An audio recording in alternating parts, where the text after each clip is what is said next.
I'd like session 3 speakers to come up to the stage. That's Tam, Carla, Noah, and Corey.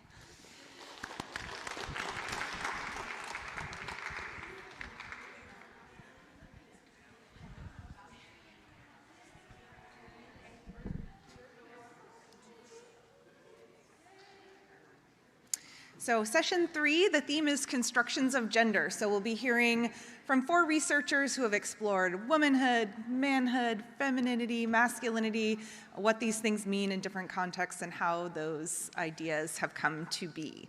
Our first speaker is Tam Woon from Lone Star College. Come on over.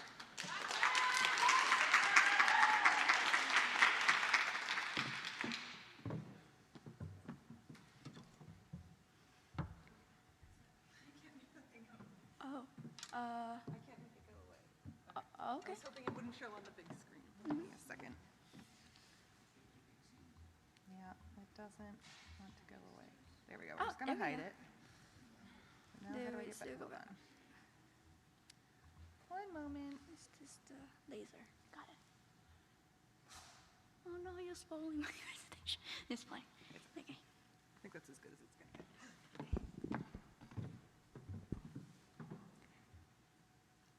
Hi, good morning. My name is Tam, and this summer I got an opportunity to conduct research at John Hopkins University through the HLab program with the title Double Sacrifice, The Tale of Kiều in Shaping of Vietnamese Womanhood Through Contemporary Education. Before I want to go into it, I want to explain the reason why I want to do this research is because although there is already scholarly attention to this to the tale of Kiều inclusion within the schooling curriculum already and its representation of Vietnamese Confucian womanhood, few studies investigate how these gender values extend beyond the classroom or interact with broader state agenda, leaving room for further research. So let's go into my research question, which is how does the tale of Kiều by Nguyễn Du exhibit the traditional Vietnamese ideals of woman sacrifice? And what does it suggest regarding the state role in shaping womanhood through literature by its inclusion in the national schooling curriculum?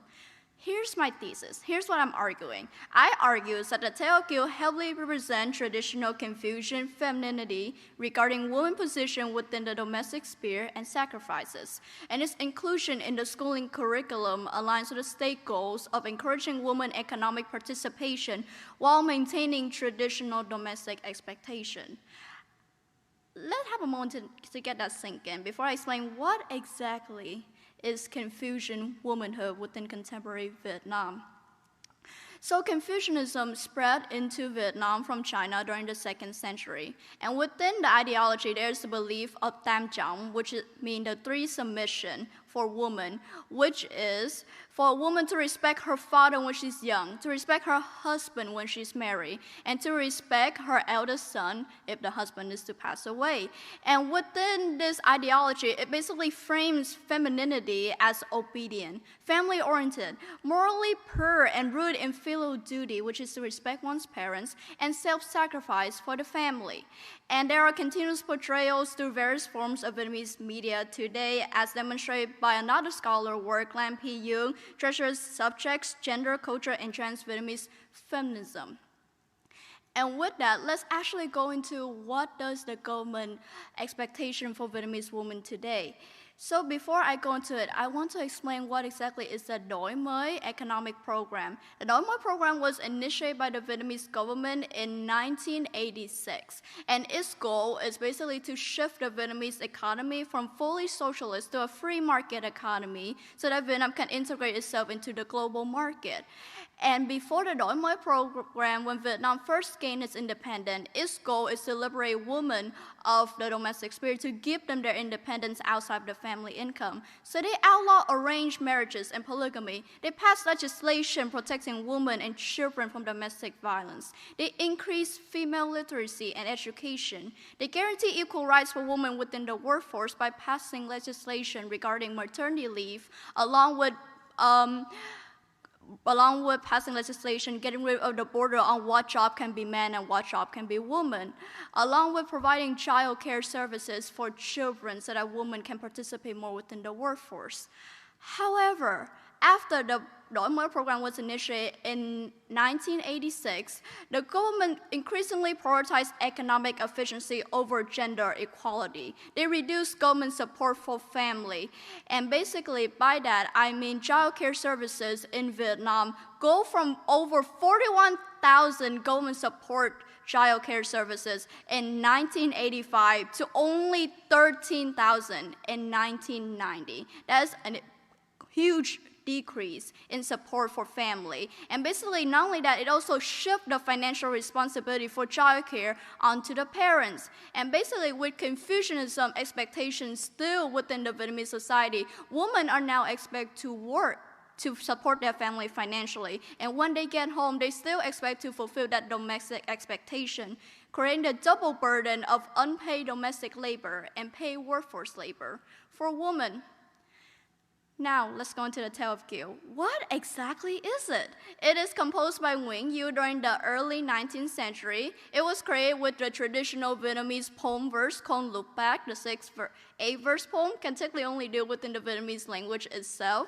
It is prominent in Vietnam, evidenced by various media adaptations. There are movies regarding the tale of Kiều. There are musical adaptations within the tale of Kiều using cải lương, which is a very traditional Vietnamese form of musical. And within the schooling curriculum, different section of it is taught throughout the 9th and 10th grade. So let's go into the summary. What is the tale of Kiều even about? Overall, the story follows the life of Vương Thúy Kiều, a woman possessing both beauty and talent who must sell herself to become a concubine and later is coerced into becoming a prostitute, all to save her father and brother from imprisonment. Throughout 15 years of hardship, Kiều endures all kinds of roles, from prostitute and slave to concubines, mistress, and nun.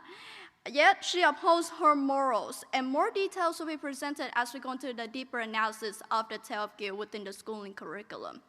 So here's what I will be discussing. I'll be discussing the concept of filial piety within the tale of Kiều, the obligation Kiều have as a daughter and wife, and the nature of feminine duties, how natural this is expected upon her. So let's go into filial piety. Filial piety means to respect one's parents, to respect one's nurturing and care of one's parent. And it's demonstrated by this quote at the beginning of the story when Kiều decided to sell herself to save her father, where it is said, "A raindrop does not brood on this poor fate. A leaf of grass repays 3 months of spring." The highlighted quote, "A leaf of grass," is a metaphor for the child. 3 months of spring is the care and nurturing of the parents. And basically what it's saying here, that a child must pay the nurturing and care of the parents. And by using nature as a metaphor here, it shows how natural this expectation falls upon Kiều. Let's go into the obligation of daughter and wife. This quote was taken toward the end of the story after 15 years of emotional labor and through various very degrading position. Kiều decided to become a nun. She decided to leave the earthly desire behind, and when she finally reunited with her family, her father encourages her to return home and get married one more time, demonstrated by his quote right here, when he said, "You worship gods and Buddhas. Who will discharge a daughter's duties and keep a lover's vows?" Basically, what is going on here is that Kiều emotional burden that she had been through for 15 years, her sacrifices for this family, still did not save her from the obligation she had since birth as a daughter and as a wife. And she still had that expectation fall upon her toward the end of the story. And it's even further demonstrated by various quotes showing how natural this expectation upon woman is. By this quote right here, Kiều herself at the beginning of the story acknowledged that how sorrowful is a woman's lot. We all partake of woe, our common fate. Kiều herself already internalized this ideal, this expectation within her that she must fulfill this role as a woman, as a daughter, and as a wife. So let's tie it all together.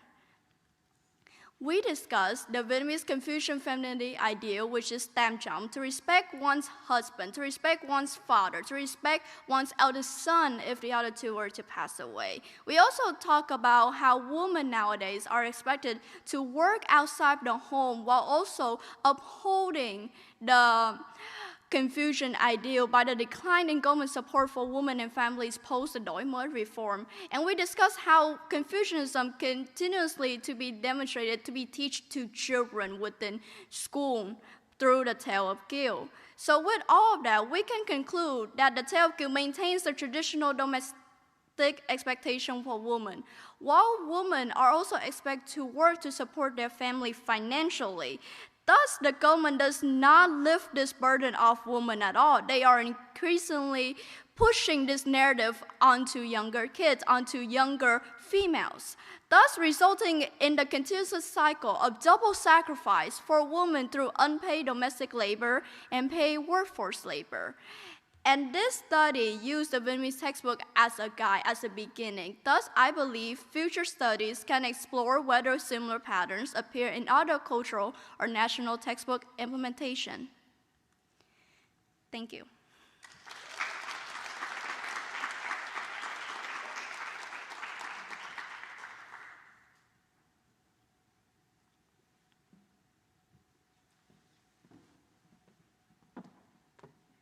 Thank you, Tam. All right, hopefully our computer is threatening to shut itself down, but we've got an hour, so I think we're okay. All right, our next speaker is Carla Barba Gutierrez.